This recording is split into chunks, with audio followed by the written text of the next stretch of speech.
Conta como que como vocês se líder. conheceram. A gente se conheceu... A nossa história é muito legal, muito interessante. A gente se conheceu na igreja.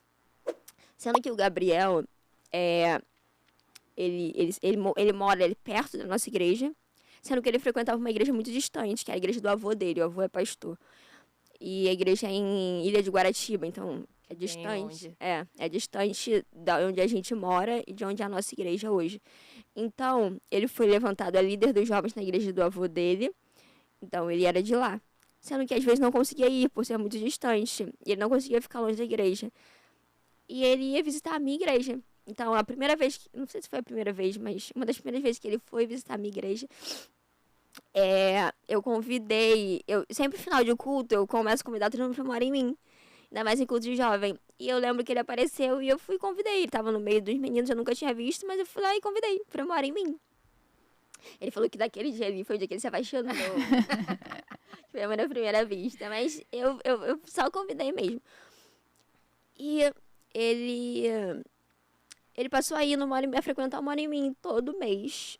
O Gabriel estava no Mora em Mim. Ele levou o avô, levou a mãe, levou a tia, levou a família toda. E nessa época ele tinha o cabelo grande, então o cabelo dele era enroladinho. E eu lembro que minha mãe... E ele chegava lá, abraçava minha mãe como se ele conhecesse minha mãe há muito tempo, como se ele fosse da família. E minha mãe não sabia de onde... Gente, mas de onde é esse menino? Que ele sempre vem falar comigo. Já tava treinando pra abraçar a sogra. Ele sempre vem falar comigo. E não sei o quê. Menino E minha mãe educado. é educada. Minha mãe se apaixonou por ele. E aí teve uma vez que ele não foi no Mora em Mim. Minha mãe falou assim...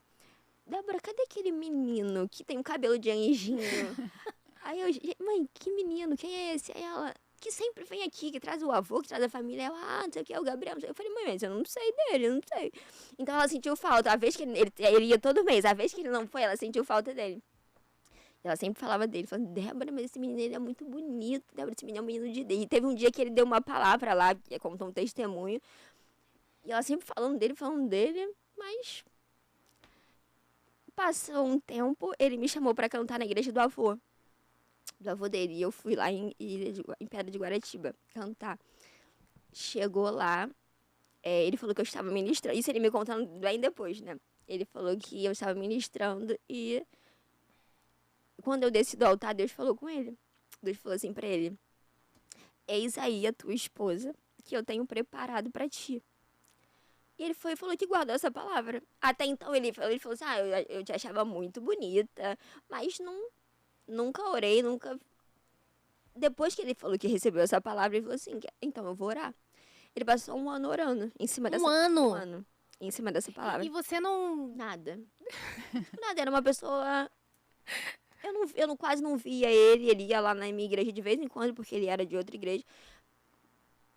Era uma pessoa assim... que ia na igreja. Um no meio dos 600. Entendeu? E ele falou que passou um ano orando em cima dessa palavra. Orando. E teve uma vez que Deus falou com a mãe dele sobre mim. E a mãe dele virou e falou pra ele. Falou assim, Gabriel, olha, orando e Deus falou sobre a Débora, que ela vai ser da minha família. E começou a falar. Foi quando deu força pra ele vir falar comigo.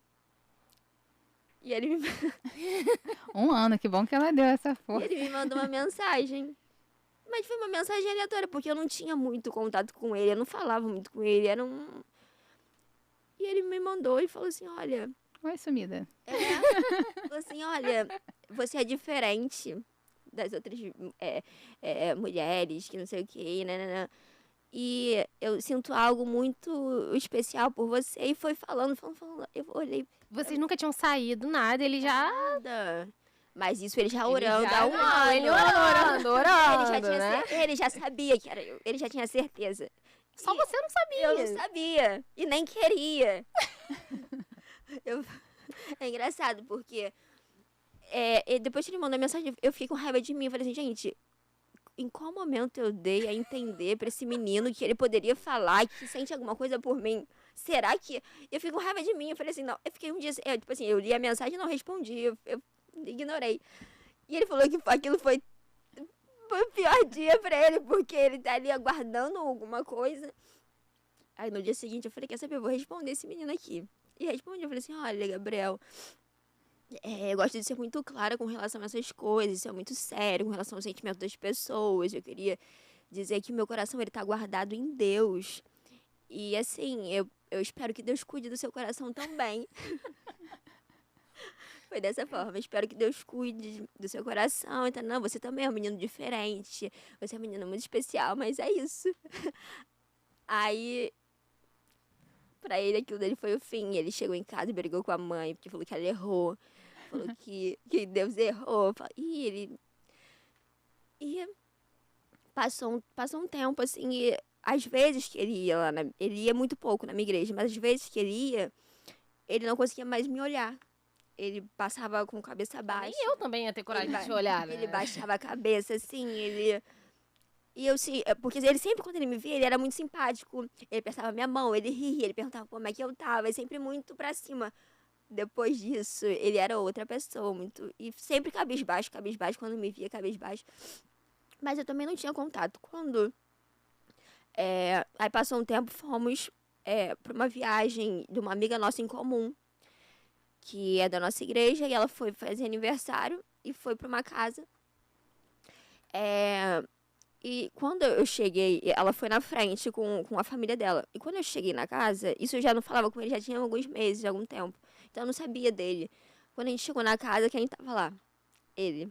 E quando eu vi, Deus falou, na mesma hora Deus falou comigo, pergunta pro Gabriel como tá o coração dele. Porque eu não sabia, depois daquilo eu não sabia mais nada a respeito dele. Eu falei assim, tá bom. Antes de eu procurar ele, perguntar, ele me procurou e falou assim, olha, eu queria bem te pedir perdão. Aí eu falei assim, mas perdão pelo quê? Sendo que, gente, eu vi uma humildade nesse menino nesse dia. Eu falei assim, gente, esse menino é diferente de verdade. E ele quer te pedir perdão por eu ter confundido as coisas, pelaquela mensagem que eu te mandei. Te pedir perdão, não sei o quê. E foi me pedindo perdão por várias coisas. Eu falei assim, gente, menino diferente. Agora me Menino diferente. Sendo que nisso, eu aproveitei um gancho e comecei e perguntei como é que tava o coração dele, como é que ele tava sentindo, né? Sendo que nisso, eu tava vivendo muitas experiências com Deus, assim, eu tava vivendo um tempo muito precioso com Deus. E ele também. Por isso que quando Deus falou com ele, esse aí é a tua esposa que eu tenho preparado pra ti, Deus estava me preparando de fato e de verdade. Porque foi um tempo, assim, de muita intimidade com Deus, muita devoção, assim. Eu passava muito tempo ali buscando. E nessa conversa a gente começou a compartilhar essas experiências que a gente estava tendo com Deus. E ali uma chave virou assim, eu falei, cara, ele começou a falar. E a gente conversando, eu ficava toda arrepiada, e eu começava a chorar. Eu falava, Gabriel, por que eu tô chorando? Por que eu tô chorando? Eu tô chorando. Ele falava, Deus tá aqui, Deus tá aqui. Eu ficava, Deus tá aqui. E a gente falando muito sobre as nossas experiências com Deus. E depois daquela conversa, eu nunca mais parei de falar com ele. Porque a gente estava vivendo as mesmas coisas em Deus. E naquele dia eu falo que foi onde a chave virou assim. Eu falei assim, cara, não é possível que é isso, que vai ser isso mesmo. Eu falei assim, eu corri, e olha onde eu estou. E passou uma semana depois dessa viagem, ele falou assim, olha, você sabe o que eu sinto por você? Sendo que eu ainda não sentia. Eu amava conversar com ele, eu amava essa troca que eu tinha com ele, as experiências que a gente tinha com Deus, mas eu ainda não sentia nada, sabe? Mas no fundo, eu sabia que era ele, porque eu conseguia ver ele, a forma, né? Tudo aquilo que eu pedia em oração, ele tinha todas as características de um homem que eu pedia a Deus em oração, ele tinha. Então eu falei, no fundo eu sabia, mas eu não queria aquilo ainda, então eu ficava brigando comigo mesma. E teve um dia que eu falei pra Deus, eu falei assim, Deus, eu não quero, eu não quero, como assim, ele? E ele falou assim, olha, eu não vou ficar assim com você, conversando com você, porque você sabe o que eu sinto. Então, ou a gente assume um namoro, ou eu não quero mais falar com você, porque você sabe o que eu sinto. Aí eu falei assim, gente, mas tem uma semana que a gente... Como que eu, do nada assim, vou assumir um namoro? Uma pessoa que eu ainda não tenho. E a gente foi no nosso pastor. eu ainda muito resistente. E quando o pastor não entendeu nada, porque ele não era membro da minha igreja, ele frequentava, então ninguém conhecia muito ele, foi uma coisa muito rápida. E o meu pastor olhou pra mim, olhou pra ele, e o meu pastor falou assim, eu não te conheço muito. Ela eu conheço, ela eu sei. Aí ele olhou pra mim, Débora, ele falou como se fosse, Débora, é isso mesmo? Eu respirei fundo. Aí eu, sim, pastor. E aí ele foi, oramos com o pastor, e ele foi e conversou com a minha mãe. E a gente começou a namorar. E tudo que eu pedi a Deus, né, em relação ao meu relacionamento, ao meu casamento, à minha família, ele, tipo assim, tava tudo na minha frente, eu resistindo. E eu falei, teve uma hora que eu falei assim, Senhor, é isso mesmo. As coisas foram se confirmando. Foram se confirmando e o tanto que ele carregava de Deus foi o que me fez, assim, é tudo que eu pedi a Deus mesmo. E quando eu fui ver, eu não conseguia mais ficar longe dele. Estão aí, casadíssimos. Casados,